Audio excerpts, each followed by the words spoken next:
forças espirituais negativas, elas existem. E essa mulher estava assim, oprimida. E o texto vai dizer que foi Jesus que a viu. Jesus foi o único que a viu de maneira diferente. Quantas dores são acumuladas quando a pessoa sofre muito tempo,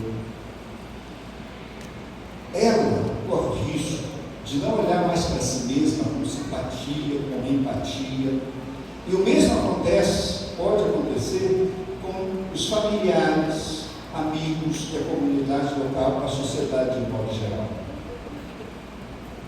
Nós não podemos permitir que o sofrimento seja normalizado, banalizado. Todos viram aquela mulher, mas só Jesus a enxergou.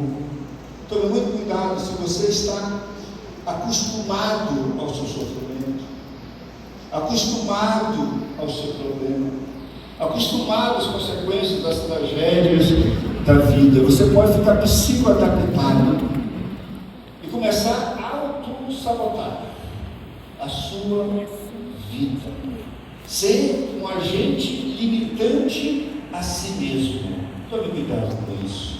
Pesquisas mostram que, essa pesquisa da Universidade de Chicago, que pessoas podem criar mecanismos de defesa, um mecanismo mental de desatenção. Essa universidade usou a seguinte estratégia. Ela foi feita em grandes metrópoles, lá nos Estados Unidos, e o objetivo era mostrar como pessoas de grandes cidades tentam se preservar diante de sofrimentos, diante de problemas sociais. Aí, uma das experiências que eles fizeram foi com relação a moradores em situação de rua. Pessoas, ao passarem por elas, passam de uma maneira que tentam se esquivar.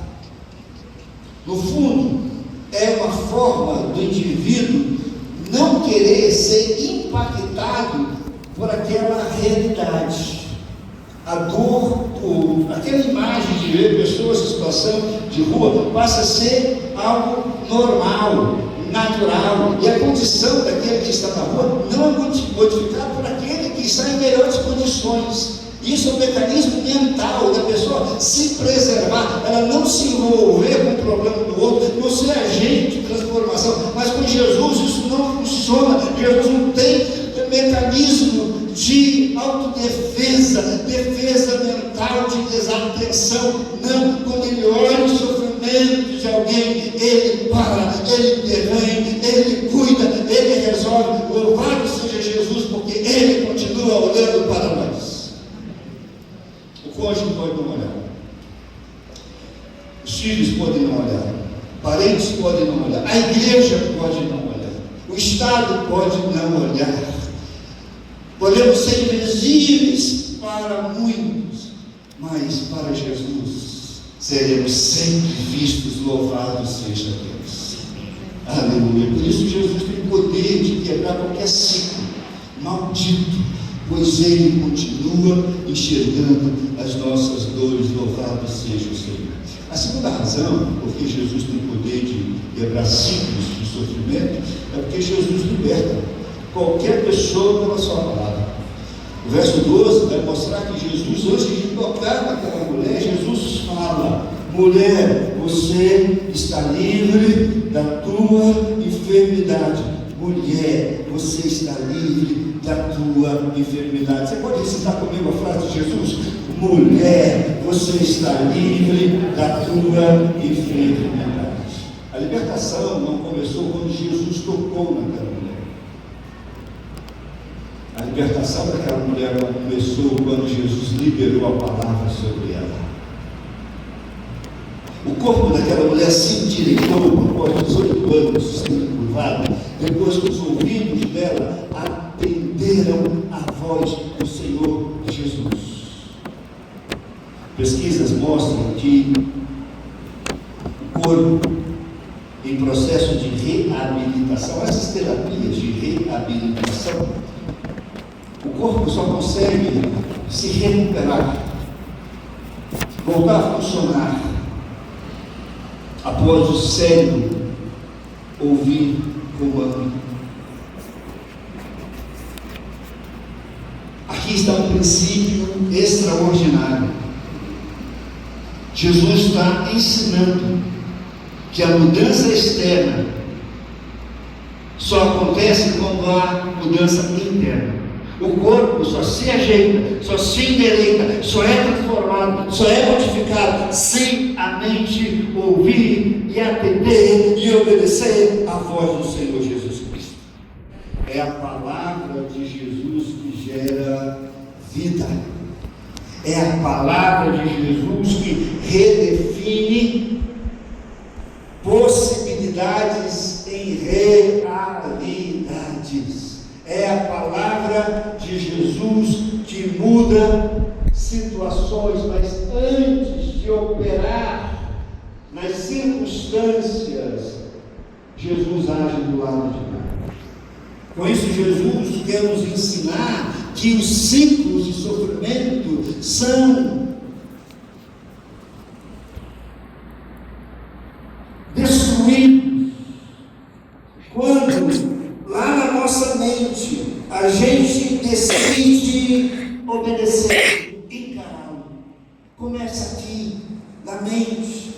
Quando o cérebro ouve um comando: ei, vem aqui, ei, faça isso, ei, ele aquilo. Eu lembro quando estava em processo de reabilitação, após ter sido operado, sofri uma intervenção, uma cirurgia na coluna.